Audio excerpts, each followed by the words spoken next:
All right, so before you even get started, there's some things that you want to make sure that you just understand before you embark on this journey up this tumultuous mountain. All right. The first thing is you want to understand the mental anguish. Let me pause this.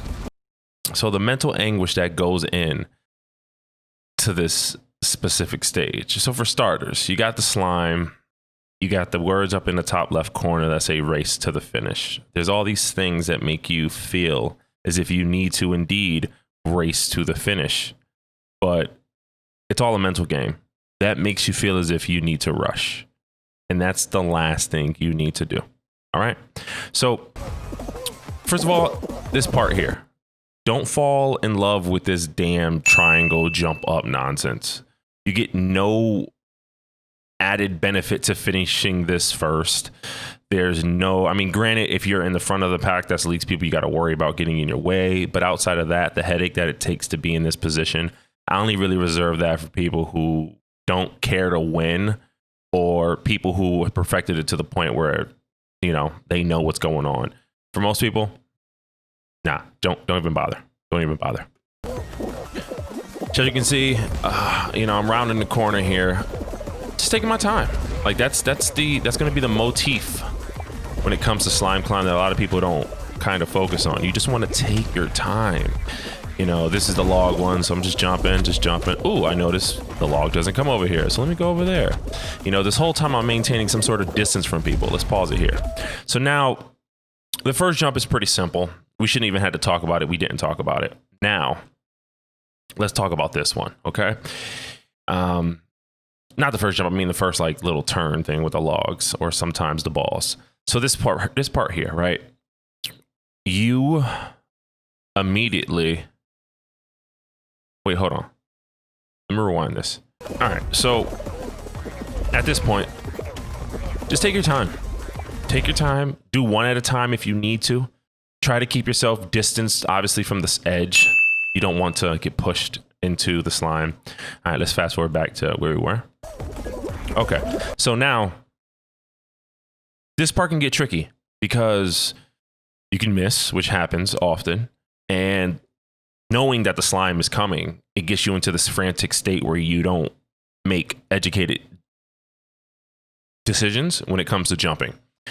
So there's some people who run, they jump on both platforms back to back with no hesitation in between. And sometimes it lines up with that. Sometimes it lines up like that with perfect timing on the little push block thingies. Sometimes it doesn't. Most times it doesn't. But that's fine. Because what you do here is you just wait till it's clear enough. You jump and then you wait. Just wait. Get comfortable with waiting.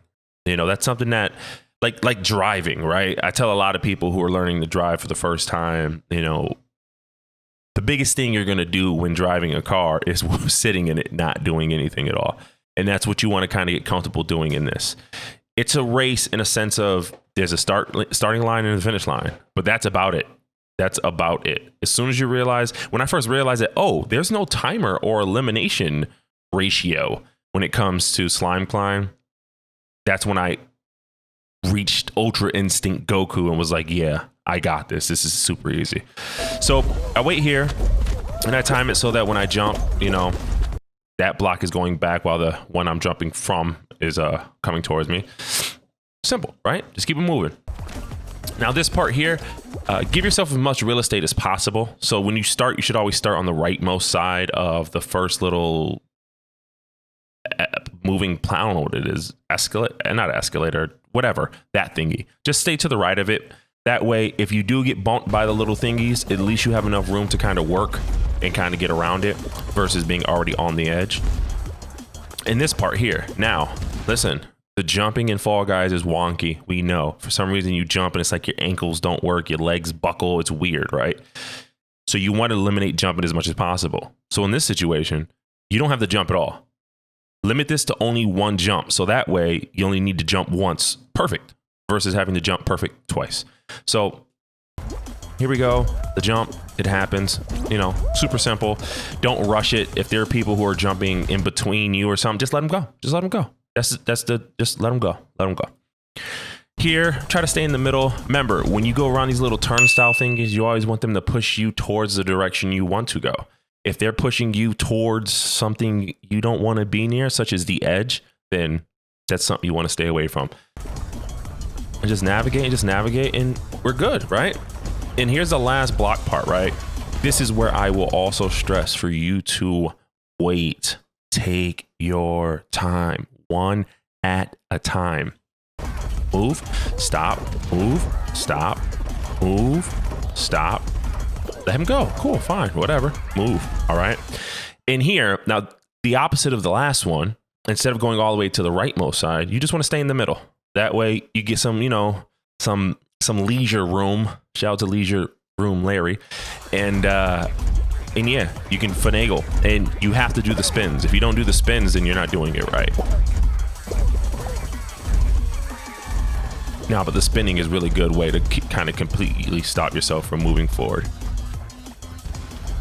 And don't partake in the tomfoolery that happens here. The whole grabbing people and just don't. Just don't.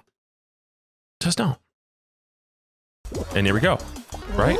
Let's take a look at the second run. This one's a little bit cleaner. No, actually, I think this one is a little bit more problematic, just to show you kind of how to deal with mistakes. So everything happens the same.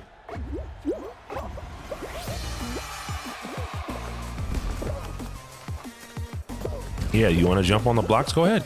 It's fine. Nothing's wrong with that. Just not for me. And listen, the slime is coming. We get it. The slime is coming, but it's never, ever moving as fast as you think it is. It never is.